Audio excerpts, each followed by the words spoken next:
seconds. Let's see. Share, off share. I'm gonna have to stop the share for a second, y'all. Sorry, technical difficulties. Let's see. See if we can get this going. Okay.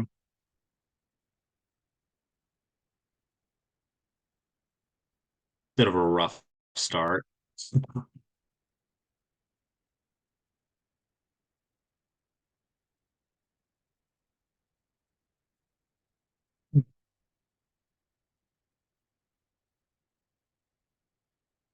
Here we go.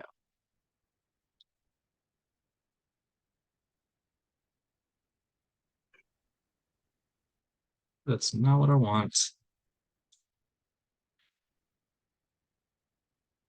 Front side.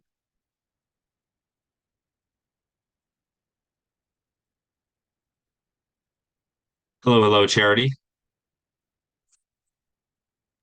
Hey there. Having some technical difficulties on my end. Go figure.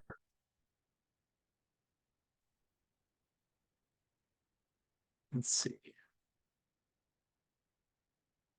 Okay.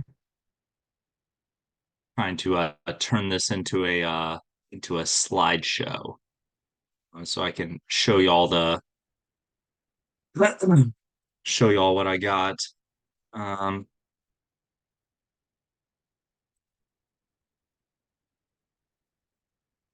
Slides updated. Okay.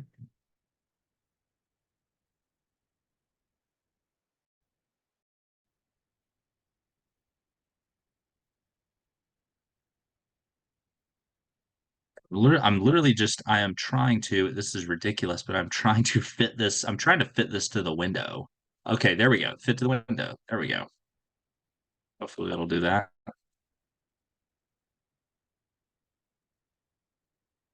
Right.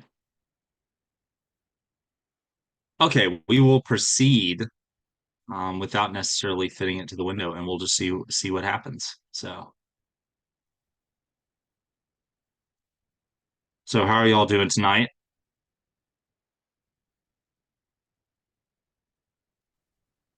Good. Awesome, awesome. All right. It's like two of y'all are here. Let's just get started and we'll see how this goes. So unfortunately I'm having trouble fitting this to the window. It's like clicking, but it's not going up. So I may just have to let me see. Maybe this will do it. Okay, there we go. Woo, we're in. All right. So I'm gonna move this over here. So welcome, you brave two that showed up.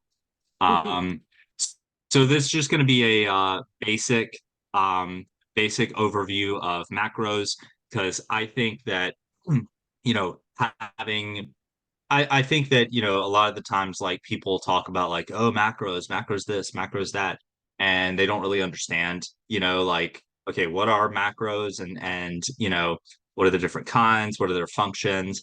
And I think having that kind of knowledge can be kind of empowering when you're trying to like improve your dietary or fitness practices. So this presentation is macros 101, going to be going over the main macronutrients and their function and purpose. And I hope it will be helpful and educational and all that good stuff. So let's start with macros. Macros are basically the large quantities of foods that your body needs. Okay. So, the kind of nutrients and food groups that you basically can't do without for survival.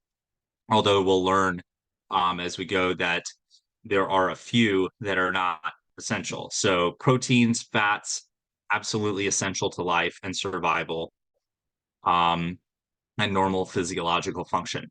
Carbohydrates technically are non-essential. Um, people can live without carbohydrates, and this is evidenced by people that go on like a low carb keto carnivore type diet. It does not mean that they are not important or valuable, however. Alcohol, obviously non-essential. And I say this as I am enjoying a glass of red wine this evening. So not essential. So let's talk about the macronutrients in more detail. Let's start with protein. Okay. You hear me harp on protein all the time. And so protein is, primarily used to like grow, repair, and keep the body healthy. It's made of smaller building blocks called amino acids. And obviously, we all know protein builds muscle. But it's also used for like, building the body tissues, repairing them, that sort of thing. Um, they're used in, digestion and normal physiological functions, and they even are used for communication in the body. So like insulin is a protein hormone that regulates your blood sugar levels. Um, they can act as antibodies, and they can also transport substances around the body, like transport oxygen within the blood. Um, so they have all sorts of functions beyond just building big, beautiful muscles. So, collagen, a lot of people have gotten on like a collagen kick lately, and collagen basically provides like strength and elasticity to the skin. Um, and as a matter of fact, when people age, they typically, their collagen and their protein degrades in their skin, and that's part of the reason that their skin wrinkles and stuff is because they're losing collagen. And interestingly enough, older people also have a more limited ability to process and use protein, and so that's part of the reason protein is so important for humans, particularly as we age. um, Interestingly enough, proteins can also be broken down into amino acids and used as a fuel source in a process called glycolysis. So when you don't have carbs, when you don't have enough fats, or maybe when the body just needs some extra energy, it'll use protein. It'll break it down and use it. Um, Now, it's not the body's ideal source of energy, but it is a source of energy nonetheless. Um, Obvious, kind of common protein sources would include chicken breast, turkey, steak, yogurt, fish, eggs, and tofu and lentils. These are pretty common. And I've listed like the average protein for these things in case any of y'all want to take a screenshot or something. Excuse me, chicken breast, it has a super high amount of protein compared to some of these because it's so lean. So it's pretty much pure protein, whereas something like steak is going to have like more fat in it. Um, and yogurt has a decent amount of protein. Um, Eggs, a lot of people like to harp on eggs as a, source of a lot of protein. And don't get me wrong, eggs are great. I have no problem with eggs, but they have kind of a relatively low source of protein compared to like a chicken breast or a steak or turkey or something like that. I think they're great for other reasons. They have healthy fats and that sort of thing. But it's kind of an overview of common protein sources. Let's move on to carbohydrates. So, oh, and by the way, just in case y'all are wondering, so protein, I forgot to put this in here. Protein has 4 calories per gram. Excuse me. Yeah, 4 calories per gram. So it's the same as carbohydrates in that way. Carbohydrates and proteins both have 4 calories per gram. Um, like I mentioned earlier, carbohydrates are non-essential, but that does not mean they're unimportant.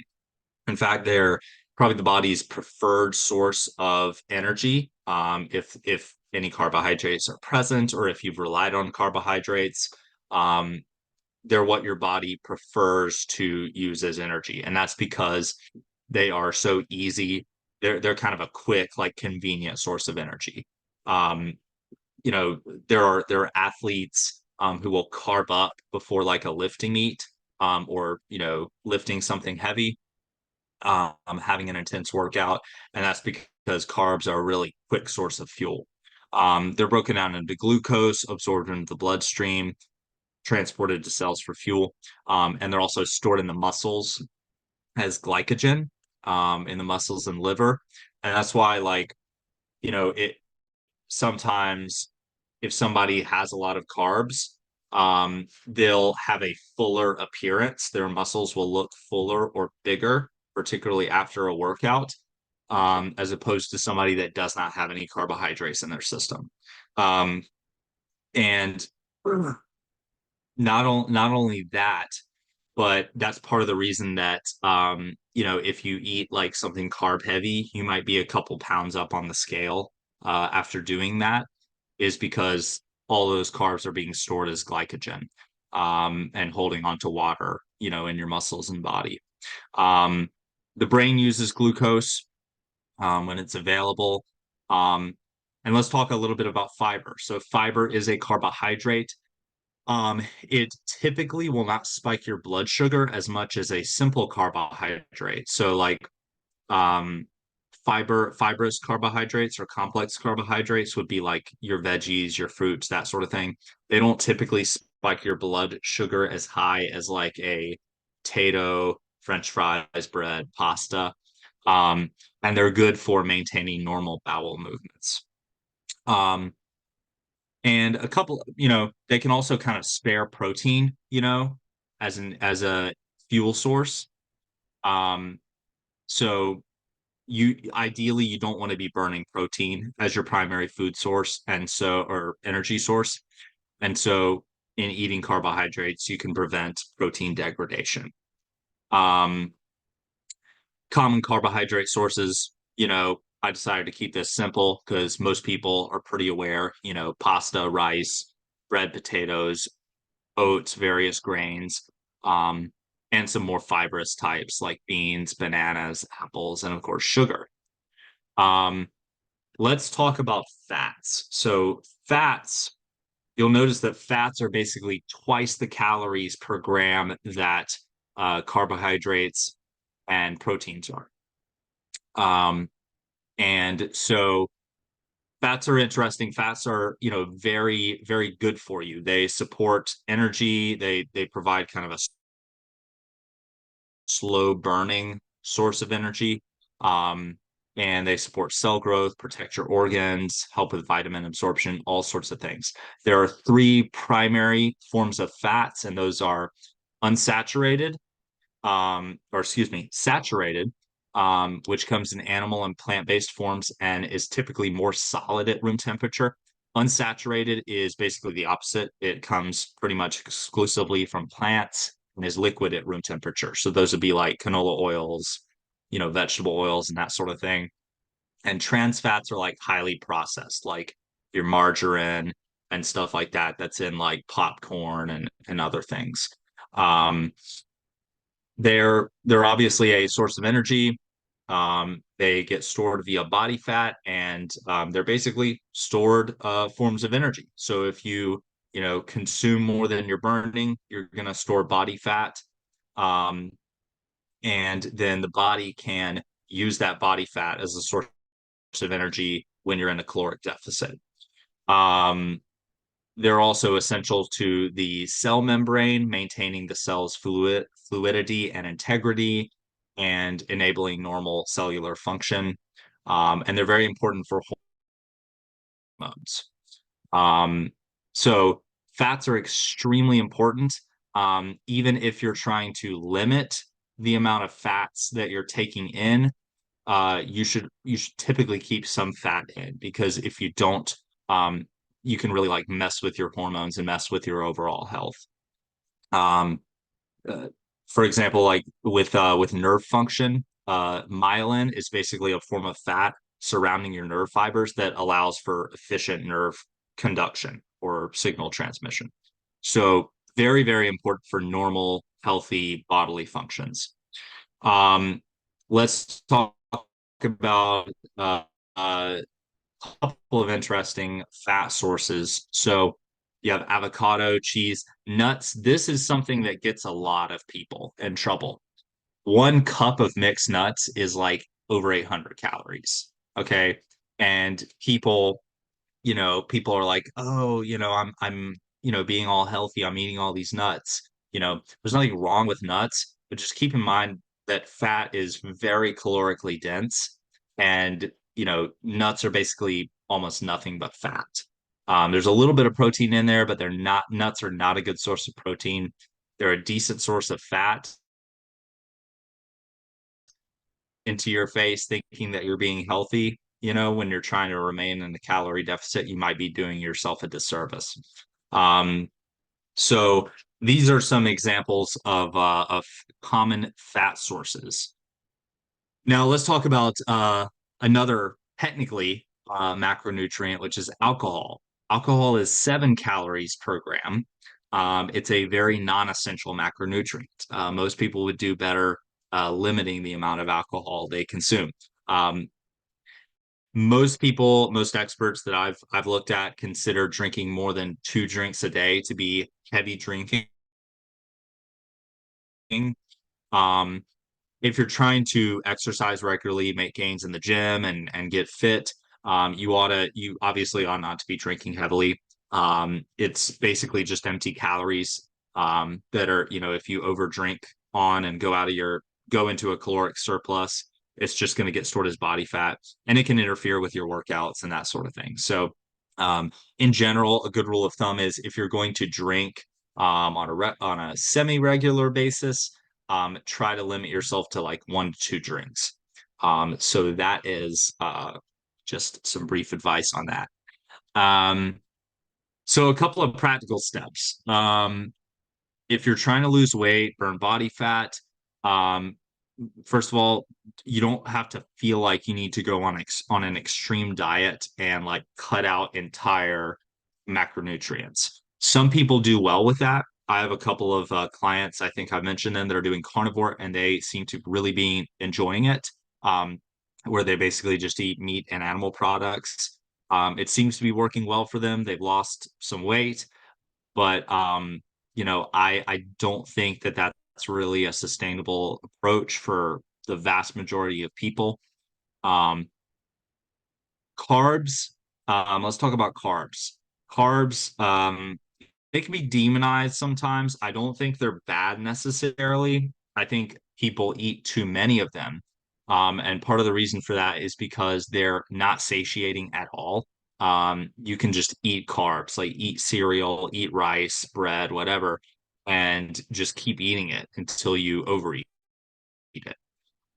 So if you're trying to remain in a caloric deficit, I would try to monitor and perhaps limit your carbohydrate intake, particularly if you're not like lifting and resistance training. If you're doing resistance training, your body's going to use that quick source of fuel to fuel your workouts and help you get better workouts in. But particularly if you're kind of sedentary, try to avoid overeating carbs. Um, Now, fats, on the other hand, are more satiating than carbs, but extremely calorically dense. You're basically eating twice the calories per gram that you would with carbohydrates or protein. So, that's easy for people to overeat on fat.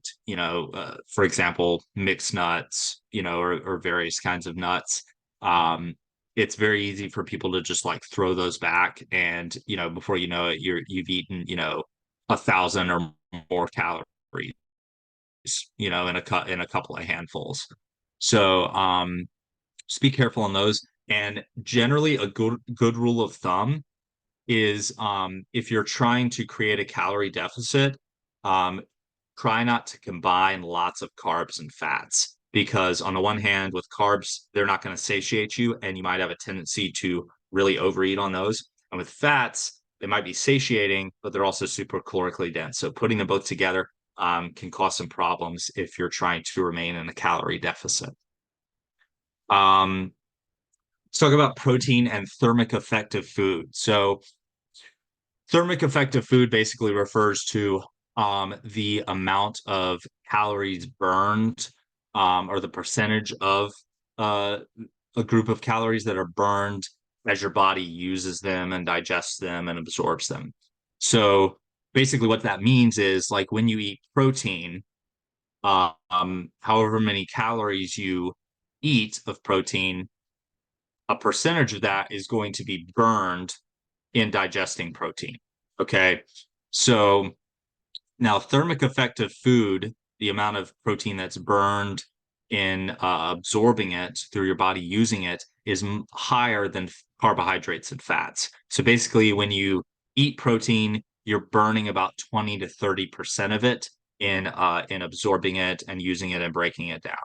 So that's part of the reason I, typically tell people, if they're going to increase any macronutrient, I tell them to increase protein because there's almost no chance of it being stored as body fat, unless you're eating a ridiculous amount of protein. Um, and it's also very satiating. It obviously builds muscle, which helps you, in the long run, burn more body fat at rest. Most experts recommend 0.8 to 1 grams of protein per pound of body weight or lean mass. So basically, to find out what most experts recommend, you would multiply 0.8 to 1 gram of protein per pound of body weight or per pound of lean mass if you're trying to burn more body fat. And that would give you an idea of where the consensus is of how much protein you should be eating. Um, I don't typically enforce that as a hard and fast rule because people are complicated, and like if you're used to getting like 90 to 100 grams of protein, but the experts say that you should be getting 150 to 180, I'm obviously not going to make you like jump to that overnight. Typically I would just, have people add a little bit of protein and try to get a little closer to that if that's what I feel like they should need. Um, so now that is technically the end of the presentation. Do you all have any questions whatsoever?